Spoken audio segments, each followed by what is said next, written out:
Carencias. Nosotros, desde la organización, se la hemos participado a todos los delegados del gobierno, a todos, desde Pepe Segura hacia adelante, a todos. O sea, todos saben exactamente cuáles son los problemas que tienen los agentes de la Guardia Civil, sobre todo los de base, con los problemas que se encuentran día a día en su labor, y a todos los partidos políticos, sean de un lado, sean del centro o sean del otro lado. Todos los partidos políticos saben las carencias que tienen los agentes de Guardia Civil día a día, como su trabajo. Y bueno, pues tenemos que agradecer al Grupo Coalición Canaria, que fue el grupo parlamentario que nos propuso para esa comparecencia. Y bueno, las comparecencias están ahí, son públicas, fue muy escasa en esa media hora, pero bueno, todo eso que hemos denunciado públicamente, tenemos constancia de que ya lo sabía, pero ahora les ha quedado más claro que antes. ¿Y ha tenido o cree que va a tener pronto alguna consecuencia, o esto se va a quedar ahí? Hombre, nosotros confiamos en que realmente entre la comparecencia que ha tenido la Asociación Unificada de Guardias Civiles y otras comparecencias de otros organismos, pues logremos tener más medios materiales y humanos para poder afrontar este reto.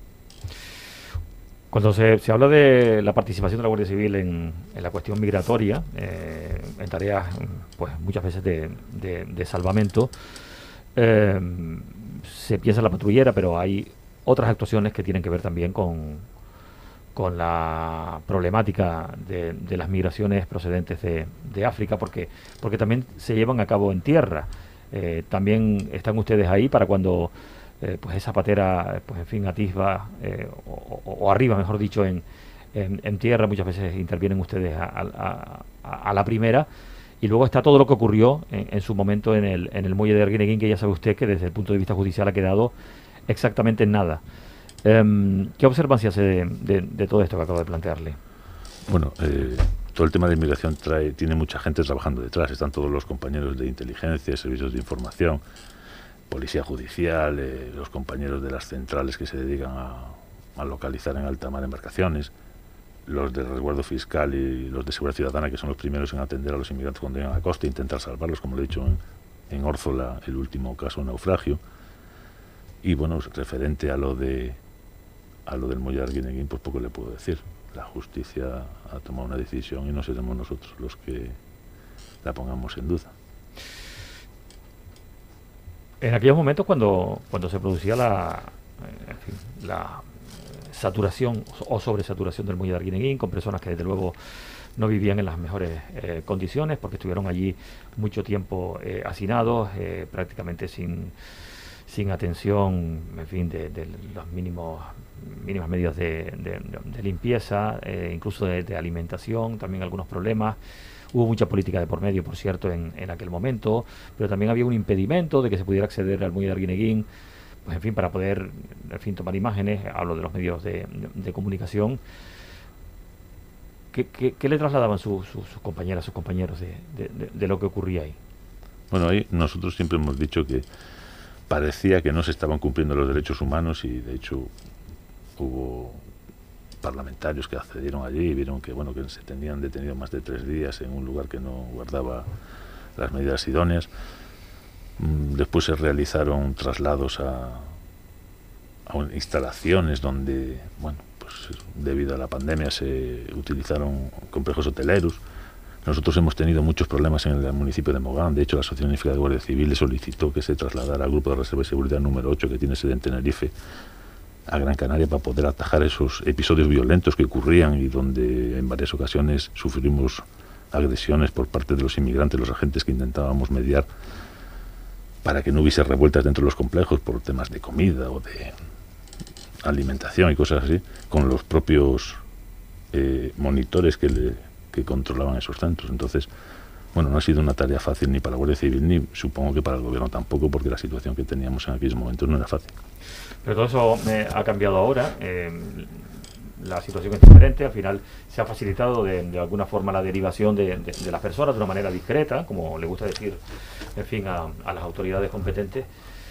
Pero me gustaría preguntarle si usted cree que todo aquello, aunque fue una situación que superó a todo el mundo, porque eran, como usted lo acaba de decir, tiempos de pandemia, eran momentos en los que pues venían cayucos y pateras todos los días, era tremendo y no había manera de resolverlo, por lo menos día a día.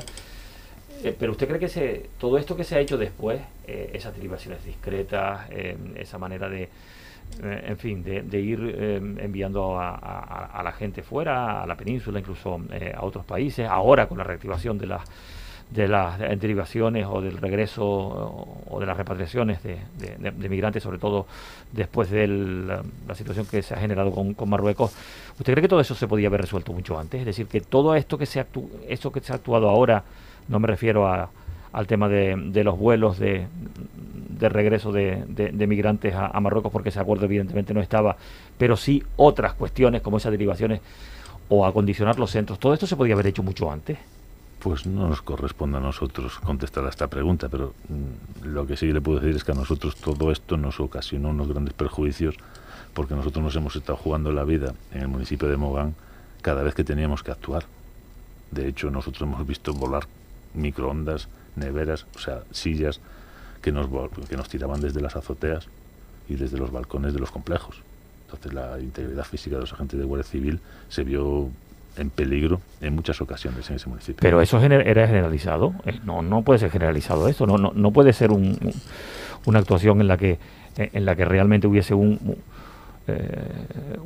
pánico general de la gente. No todo el mundo es igual. No se puede. Perdón, no quiero generalizar. Vamos a ver, no todos los inmigrantes que vienen son malos, nada más lejos de la realidad. Pero aquí hay que hacer un matiz. Estoy hablándole perfectamente de complejos donde eran menas, los denominados menas. Pero estos menas no eran niños. Menores migrantes. Sí, no eran niños. En muchos casos eran personas adultas a las que se les tardaba mucho tiempo en hacer la prueba ósea, con lo cual ellos decían que eran menores, que tenían 17 años, pero una persona con 16, 17 años no es un niño. Y cuando hay muchas personas de 15, 16, 17 años juntas, pues para un agente de policía es muy difícil gestionar eso, porque es que no son niños y a lo mejor son más grandes que los agentes. Y entonces cuando van pocos agentes, que era el problema que teníamos, y por eso pedimos al grupo de reserva y seguridad que se trasladara para poder bajarse de un furgón 10 a 8 agentes con porras para poder intimidarlos un poco. Entonces, ese era el problema que teníamos nosotros ahí. Legalmente, un menor de 18 años es un menor, no hay distingo. Tenga 17 años y medio o tenga 11. Un menor, pero no un niño. Porque lo que a la sociedad se le trasladaba es que eran niños. Un niño, a un agente de la autoridad lo respeta, porque un niño puede ser a lo mejor hasta 11, 12 años. A partir de 12 años ya no son niños, son adolescentes y casi adultos los que tienen 17 años. Por hecho, aquí con 18 soy mayor de edad. Y una persona con 18 años puede causar mucho daño a un agente de policía. Tendrá también mucho que ver el hacinamiento al que se sometía a esas personas. Sí. Que son personas, primero. Le he dicho que no podemos generalizar. Y seguramente que todos estos menas estén huyendo de los problemas que hay en África, que no se vive igual que se vive en Europa. Que no quiero decir que todo sea malo, se lo he dicho desde el principio. Ya de por sí la palabra mena, que probablemente sea un gran error, pues ya es discriminatoria. Nosotros preferimos utilizar la palabra menores migrantes, que desde luego es mucho más amable, ¿no? y mucho más cerca de la realidad. Quiero preguntarle por una cuestión que parece importante. Por cierto, que quiero recordar que estamos con Juan Couce, que es el secretario general de la Agrupación Unificada de la Guardia Civil en la provincia de Las Palmas. Representa de alguna manera, en fin, los intereses en defensa de la plantilla de la Guardia Civil del Instituto Armado. ¿Usted detecta motivación política diferente dentro del cuerpo a causa de quizá del descontento general que hay? ¿Han cambiado las cosas? ¿Cree que dentro de la Guardia Civil hay mucha gente que abraza la ultraderecha directamente? Se lo pregunto porque es algo que está sobre el papel, es algo sobre lo que se debate, sobre lo que se habla normalmente, pero nada mejor que preguntarle a quién está ahí. Mire, la Guardia Civil es un fiel reflejo de la sociedad. Tenemos dentro del cuerpo a gente o personas que son, seguramente sus condiciones o sus creencias políticas pues sean de todos los aspectos. Pero le voy a poner un ejemplo, mire. El Día de Canarias del 2018 se aprobó en el Congreso de los Diputados una proposición no de ley que llevaba Unidas Podemos y Partido Socialista, para equiparar el complemento de insularidad que tenían los jueces y fiscales en toda Canarias al resto de funcionarios de la Administración General del Estado en las islas. Este dinero, o este complemento, se pagaba al 80% con fondos europeos porque somos la única región ultraperiférica que tiene España.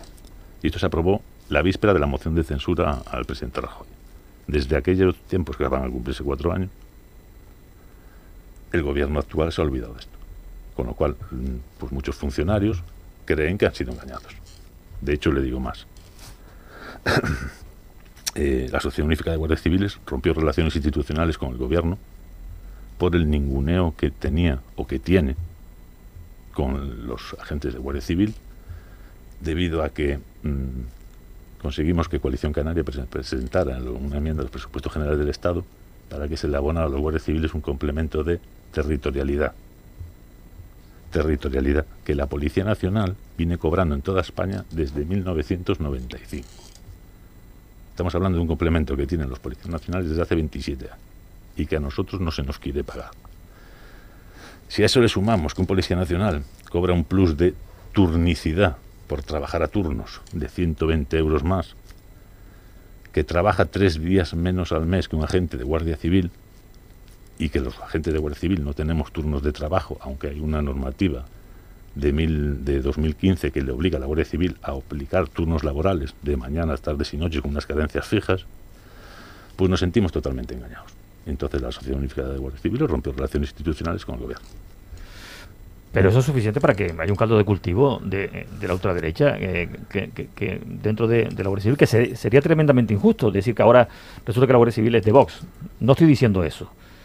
Pero sí estamos de alguna manera justificando en esta conversación que estamos teniendo que por una cuestión que se produce efectivamente un día antes de esa moción de censura, una aprobación de una, en fin, de una iniciativa que le favorecía no solamente a ustedes, sino, usted lo ha dicho, funcionarios y funcionarias de la administración del Estado que están con destino en Canarias, que también afectaba, por ejemplo, a la Policía Nacional. Bien, que aquello se haya olvidado. Eso es suficiente para crear un caldo de cultivo orientado nada menos que a la ultraderecha. Usted lo acaba de decir, eso lo aprobaron todos los partidos políticos excepto el Partido Popular, ¿no? Excepto el Partido Popular. Se aprobó todo menos excepto el Partido Popular.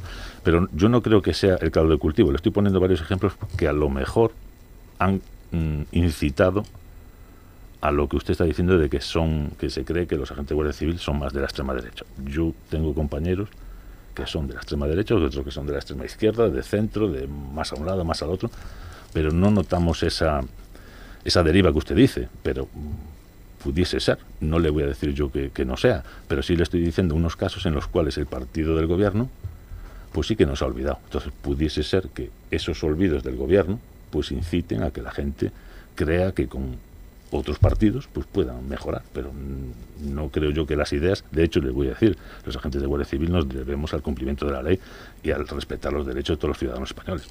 Y entre otra cosa no pueden hacer ni siquiera huelga.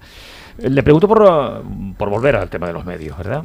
¿Cuál es la situación de la plantilla de la Guardia Civil en Canarias? ¿Cuántos efectivos tienen en este momento? ¿Cuál sería la tasa de reposición, pero mejor dicho, la tasa necesaria de incremento de personas para que, en fin, el cuerpo pudiera funcionar en las mínimas condiciones para desarrollar su labor lo mejor posible? Le vuelvo a decir, Canarias es una zona segura, pero no podemos dejarnos ir y olvidarnos de que hay que hacer una reestructuración de efectivos, cerrar algunos cuarteles que son totalmente inoperativos, porque están muy cerca de otros mayores. Entonces los medios de comunicación que hay hoy en día pues se llegan a ciertos determinados sitios con mucha rapidez. O sea, no necesitamos a lo mejor tener tantos cuarteles como teníamos hace 30 años. Nosotros hemos demandado que para el archipiélago necesitamos por lo menos 700 agentes más. ¿Cuántos hay ahora mismo? Ahora mismo tenemos en torno a 3.400, 3.500. Tampoco se lo puedo decir exactamente porque no hay un catálogo de puestos de trabajo como el resto de la Administración General del Estado. Eso es un problema que tiene la Guardia Civil. Pero en torno a los que tenemos, somos una zona segura, que quede claro. Pero tenemos un problema con el Brexit. Nosotros hemos demandado más agentes para todos los aeropuertos y los puertos canarios. ¿Cuáles son los aeropuertos que estarían peor dotados en este momento? Bueno, esto es algo crónico. De hecho, en una revista de la Guardia Civil de 1998, hace casi 25 años, se decía que el puerto de La Luz y de Las Palmas tenía 65 efectivos. Son los mismos que tiene ahora. Entonces, bueno, pues todo ha pasado más de 20 años, sí. Todo ha aumentado, entonces como eso, pues casi todo. Entonces necesitamos más agentes, necesitamos una reestructuración y poco más le puedo decir. Uno de los planteamientos de reestructuración que ustedes siempre han puesto sobre la mesa y sobre lo que se ha debatido ampliamente, pero nunca se ha movido mucho más allá de unos cuantos centímetros, es la deseada reunificación o unificación de los cuerpos y fuerzas de seguridad del Estado, en este caso Guardia Civil y Policía Nacional, ¿no? Por lo menos acceder a las mismas condiciones.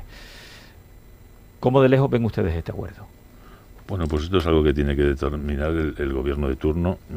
Lo que sí está claro es que hoy en día un turista que venga en un crucero, tanto al puerto de Santa Cruz como al puerto de Las Palmas de Gran Canaria, se puede encontrar cuando baja del puerto con policía portuaria, policía local, policía autonómica, Guardia Civil, Policía Nacional. Son demasiados cuerpos policiales que a lo mejor no funcionan o no hay una coordinación todo lo bueno que deseásemos. Si fuésemos menos cuerpos policiales, seguramente tendríamos menos recursos duplicados, con lo cual podría haber más gente en la calle trabajando por la seguridad ciudadana. ¿Percibe mejor coordinación con la Policía Nacional que con otros cuerpos, o más con la Policía Local, con la Policía Autonómica? ¿Dónde están las mejores relaciones en cuanto a coordinación y efectividad? En principio no tenemos problemas de coordinación así a simple vista. Los tratos de los agentes, tanto de base como de los altos dirigentes, pues es bastante amigable. Ha habido episodios, como ocurrió una vez en el Muelle de Arguineguín, entre jefes de Guardia Civil y jefes de policía, pero bueno, se debía a la inexperiencia de alguno de los dos, que no sabía cómo funcionaba esto en Canarias. No le quiero dejar de preguntar por los medios materiales. Se han quejado ustedes muchas veces de problemas con el parque móvil, no se renuevan vehículos. ¿Cuál es la situación en este momento? Pues la situación es buena. Tenemos varios vehículos que nos han dotado ahora porque están haciendo compras de vehículos solo para Canarias con el tema del IVA y del IGI, pero bueno, tenemos otros problemas que afectan al personal. Tenemos un gran problema con el vestuario de los agentes. Hay gente que ha pedido zapatos y llevan años y todavía no se los han dado, o ropa nueva y entonces no se la dan. Tenemos un gran problema con la distribución de ropa para los agentes. Los vehículos, necesitamos más helicópteros, más motos de tráfico, vehículos mampara por poder trasladar detenidos, vehículos para trasladar presos entre los distintos juzgados, ordenadores. Los ordenadores de la Guardia Civil, la mayoría tiene más de 5 años. Entonces, pues no funcionan como tendrían que funcionar hoy en día. ¿Creen ustedes que son el cuerpo peor tratado de los cuerpos y fuerzas de seguridad del Estado? Sin ningún género de dudas. Somos la cenicienta de la fuerza y cuerpos de seguridad del Estado. Somos los que menos cobramos, los que menos derechos tenemos y a los únicos funcionarios policiales que se nos aplica el Código Penal Militar. De hecho, la justicia militar, más del 80% de casos que tiene son de guardias civiles, no son de funcionarios del Ejército, cuando hay el doble de funcionarios militares que de Guardia Civil. ¿Y usted a qué atribuye esta situación de marginación con respecto al resto de cuerpos? Pues igual es una rémora de la transición que no ha acabado de abrirse. Pero es que la transición se inició hace más de 40 años. Pues no lo sabemos, ciertamente no lo sabemos porque todos nos prometen que esto va a cambiar, pero cuando llegan al gobierno y a poner directores generales y a controlar la institución, pues no lo cambian. Juan Couso, secretario general de la Agrupación Unificada de la Guardia Civil en la provincia de Las Palmas, muchas gracias por venir a la Radio Pública como siempre y por haber compartido, pues en fin, las inquietudes, las necesidades y también el pensamiento de muchas personas que están dentro de la plantilla de la Guardia Civil en el archipiélago. Mucha suerte y buenos días. Gracias a ustedes, buenos días. Mi familia espera el dinero que no he ganado. La educación enfada me está mandando a la